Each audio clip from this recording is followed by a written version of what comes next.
United Kingdom-based Zimbabwean lawyer Brighton Mutebuka says there is a looming final showdown between President Emmerson Mnangagwa and Vice President Constantine Chiwenga over the control of the ruling ZANU-PF party and the Zimbabwean government.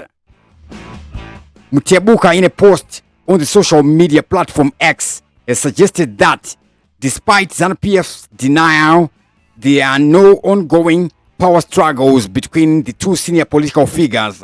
This comes after President Emmerson Mnangagwa recently claimed that he is not seeking a third term in office, with Mutebuka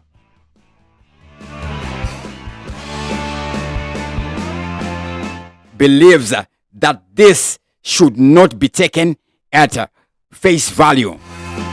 The lawyer assessed that Mnangagwa is now racing against time and has to execute a plan to remain in power beyond 2028 within the next 18 months. The speculation around the power struggles between Mnangagwa and Chiwenga has been the subject of much debate within Zimbabwe's political landscape, and he wrote, ED and Chiwenga's final showdown edges closer as brinksmanship nears grand finale.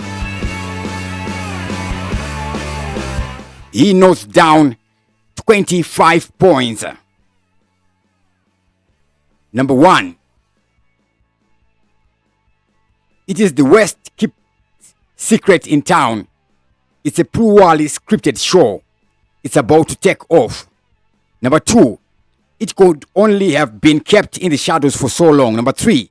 It started with the Faz-led and ZEC-assisted electoral haste in the August 2023. Number 4. It progressed via the unleashing of shameless proxy Tsabangu and his surrogates in the decimating the then only viable political opposition in the then Chamisa-led Triple C. Number 5. Once that mission had been completed, the next natural and logical step was always going to be managing the internal mechanics of ZANU-PF. Number 6. This is the phase that we have now reached and is the most dangerous yet. Number 7. As previously opened, ED's path to retaining power is perilous. This is because at all material times he has to show his hand.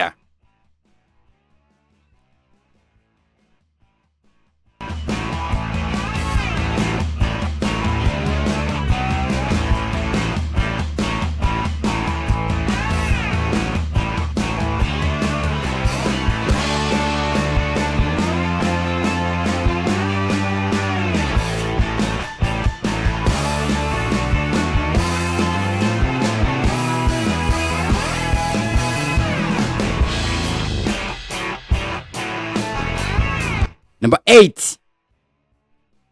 It is he who has to officially and publicly seek and get endorsement to be ZANU-PF's next presidential candidate.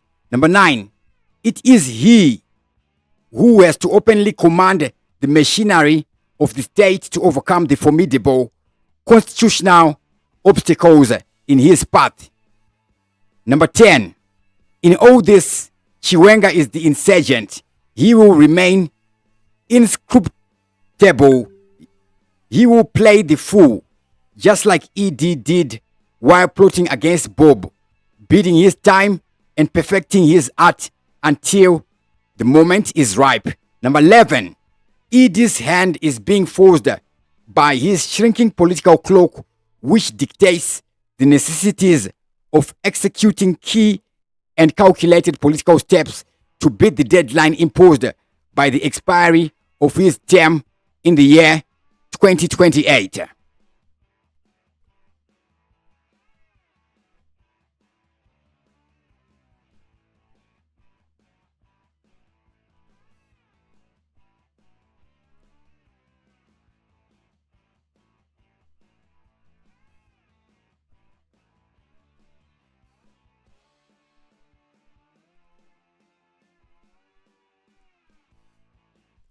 Number 11. Number 12. In actual effect, given we are now where we are now, he has to execute his mission with deadly precision and ruthlessness within the next 18 months or so, or if he is to have a chance of seeing it through. Number 13. I have always argued that the odds are heavily stacked against him, at the very least, constitutionally at least, even with the benefit of Malaba in his corner. The root of his endgame is highly combustible.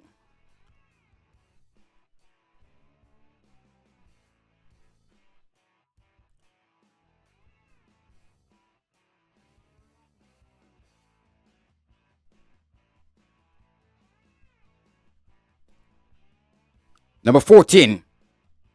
Then there is the added political intrigue that arises from inevitable high-octane pitting of willy deep state actors on either side in dangerous duels in Zimbabwe's equivalent of ancient Rome's Colosseum. Number 15. The more political scandals tumble out of ED's political closest, cue the current and previous state capture and corruption scandals, the more ED will be primed to fight to the death, given the fear he is likely to have over the potential consequences of a catastrophic loss of power. Number 16. The dual pits, alpha male against alpha male. One thing is clear from ED's Mutare speech is that he did not expressly or officially endorse or identify Chiwenga as his successor. This, despite the Blood Brothers narrative they have sought to portray over the years. Number 17.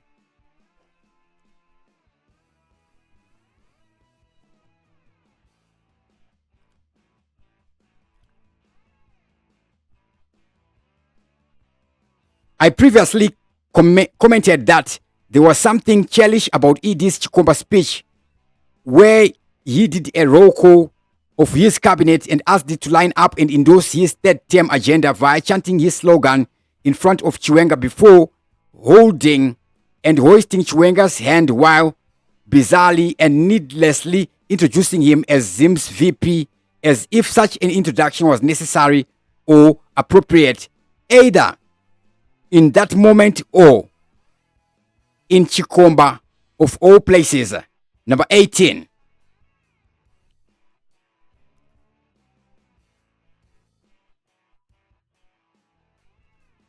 I consider that roll call to be blood-curdling, reckless, extremely provocative, and dangerous to a T, brazenly executed in broad daylight in Chiwenga's home ground on his own turf.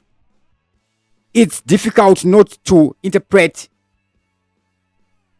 it as a crude but powerful attempt to subjugation and projection of untrammeled power. Number 19.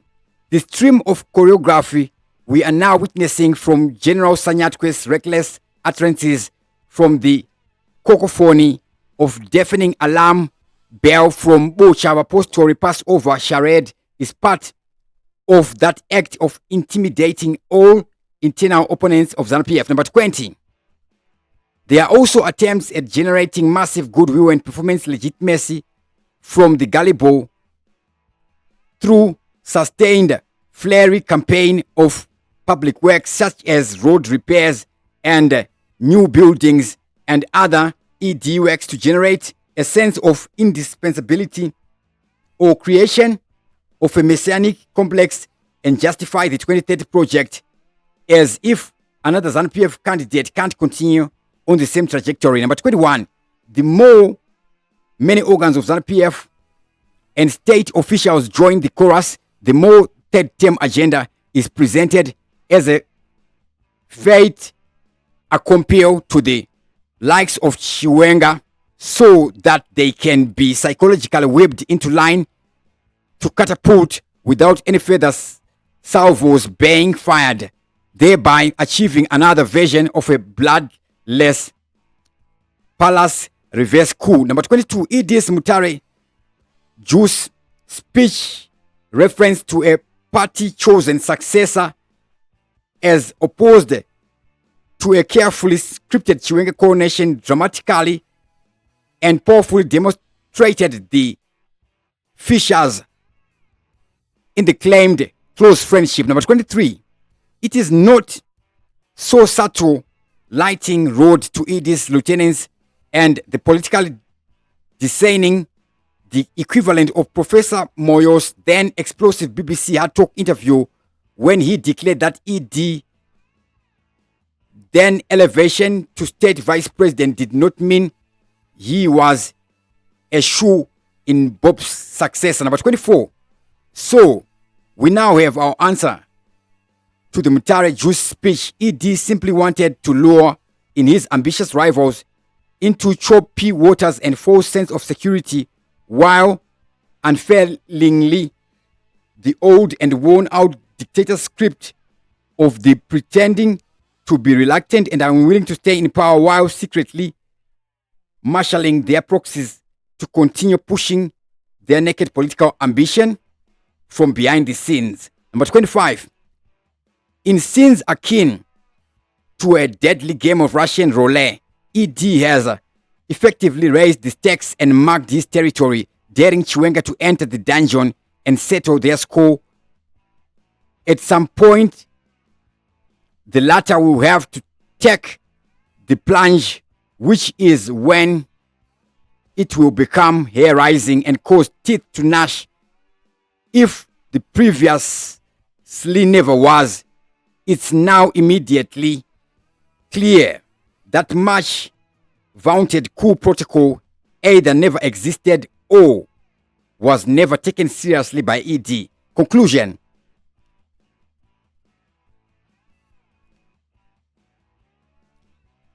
ED is going nowhere. Battle lines are now drawn everywhere, in SADC, in ZANU-PF, and all state institutions. The unfinished business of the November 2017 has returned to haunt Zimbabwe. The showdown is looming. It's now ED's political journey was always going to unfold. He was always incapable of giving up power voluntarily.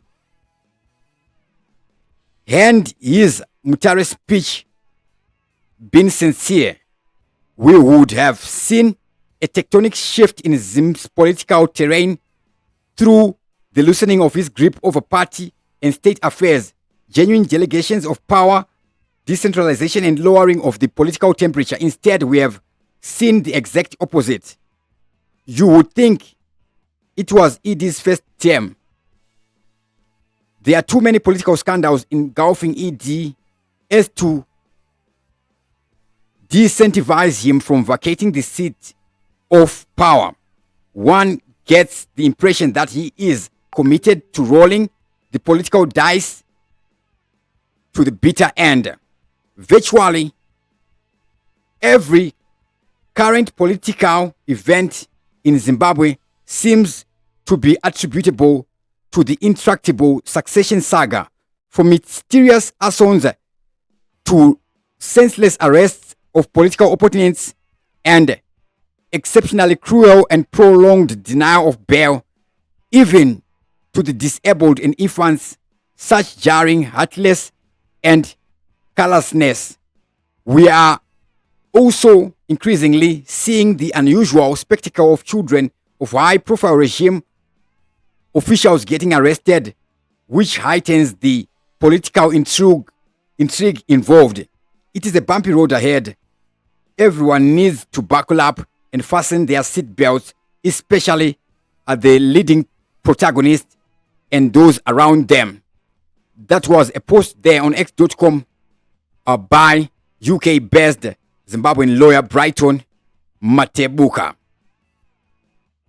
With that, I'm going to sign out.